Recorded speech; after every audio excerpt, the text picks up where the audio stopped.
शुरू से ही बता रहे हैं, ठीक है। मार्कंडेय ऋषि जी थे जिन्होंने यह माता नर्मदा का परिक्रमा उठाया था। उन्होंने जल हाथ में रख करके संकल्प लिया कि हे माते, दोनों टाइम आपकी घाट की आरती करूंगा, एक टाइम भोजन करूंगा, जहां संध्या हो जाएगी मैं वहां विश्राम करूंगा। ऐसा बोल करके उन्होंने पूरा परिक्रमा किया। 3 साल 3 महीना 13 दिन लगाए उन्होंने अपने परिक्रमा में। जगह जगह उनकी तपस्थली बनी। 3 साल 3 महीना 13 दिन। तभी मार्कंडेय ऋषि जी ने ऐसा कहा कि मैं मार्कंडेय ऋषि माता नर्मदा का परिक्रमा सबसे पहले कर चुका हूँ। जब उनको सबसे पहले करने का अहंकार हुआ तो मैया का नाम है नर्मदा। नर्मदे हर। नर का मतलब होता है एक मनुष्य, मत का मतलब उसका अहंकार, और हर का मतलब हरने वाली। नर के मद को हरने वाली। मार्कंडेय ऋषि जी का अहंकार टूटा। मार्कंडेय ऋषि जी खंडित हुए। जब उनको ये प्रतीत हुआ कि अब माता नर्मदा का परिक्रमा तो कोई नहीं कर पाएगा, इसके कारण उनको वो दूसरी बार कोशिश किए। जल लिया हाथ में और बोला, हे मैया, दोनों टाइम आपके घाट की आरती करूंगा, एक टाइम भोजन करूंगा, और जो मुझसे इतनी बड़ी भूल हुई, इतनी बड़ी गलती हुई, मेरा जो अहंकार था, उसके प्रायश्चित के लिए आपके दोनों तटों में हजारों नदी नालों का संगम है। मैं किसी भी नदी नालों को नहीं छोड़ूंगा। उन्होंने सभी का परिक्रमा किया, किसी नदी नालों को नहीं छोड़ा। 27 वर्ष लगे थे उनकी परिक्रमा में, 27 वर्ष। और मार्कंडेय ऋषि जी का यही कहना था कि जैसे ही हिमालय में जाते थे महिलाएं मोक्ष की प्राप्ति के लिए, ये नर्मदा परिक्रमा में ही एक मोक्ष। 2 मिनट आ रहा हूँ बस। मोक्ष का मतलब होता है किसी जीव के जन्म और मरण के बंधन से छूट जाना।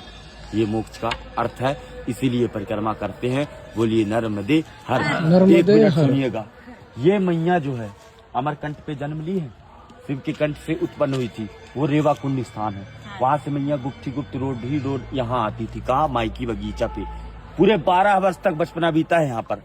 उनकी 5 सखियां थी, जोहिला, गुलबकौली, मालिनी, मलनिया और कपिला। 5 सखियों के साथ बचपना बिताने के बाद मैया का शादी तय हुआ।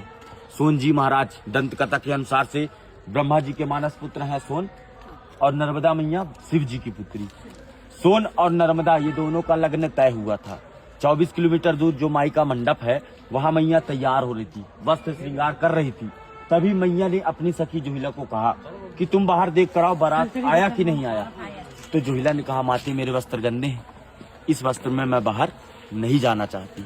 तभी मैया ने अपने वस्त्र श्रृंगार जोहिला को दे दिया था। जोहिला उस वस्त्र श्रृंगार को पहनकर बाहर चली गई। जितने भी बाराती वाले थे सभी देखे, इतने सुंदर रूप, यही दुल्हन की रूप में लग रही है। उसे मंडप पर बैठाल दिया गया। जोहिला भी जानबूझ करके बैठ गई, और जो है छल कपट करते हुए वो बैठी। सोन जी महाराज जाने अनजाने में बैठ गए। दोनों की शादी लग्न करा दिया गया।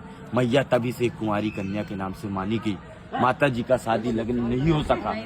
मैया एक कन्या से जलधारा के रूप में पंडित होने का भी निर्णय ले ली। और जब वो जलधारा बनती है तो अमरकंठ पे माता जी का मस्तक है, नाभि कुंड पे, नेवावर पे नाभि कुंड है, और चरण समुद्र में है। इस नदी का परिक्रमा आप इसलिए एक ही नदी का परिक्रमा किया जाता है, नर्मदा नदी, जो कि गंगा, जमुना, सरस्वती, माँ ताप्ती सभी से सर्वश्रेष्ठ है। जैसे गंगा की स्नान मात्र से, जमुना के जल आचमन से, सरस्वती के जल छींटे से जो प्राप्ति मिलती है, माता जी को मात्र आंखों से देख लीजिए, दर्शन कर लीजिए, तो दर्शन से वो प्राप्ति मिल जाती है। बोलिए नर्मदे नर्मदे। आप यही रास्ता है ना दादा? नर्मदे हर बाबा, नर्मदे हर। बढ़िया, आपको अच्छा लगा? बहुत बहुत। बाबाजींनी आपल्याला ऐसा दीजिएगा कि हम देख लीजिए। नर्मदे नर्मदे हर। बाबाजींनी आपल्याला खूप छान माहिती दिली, जी आपल्याला माहित सुद्धा नव्हती।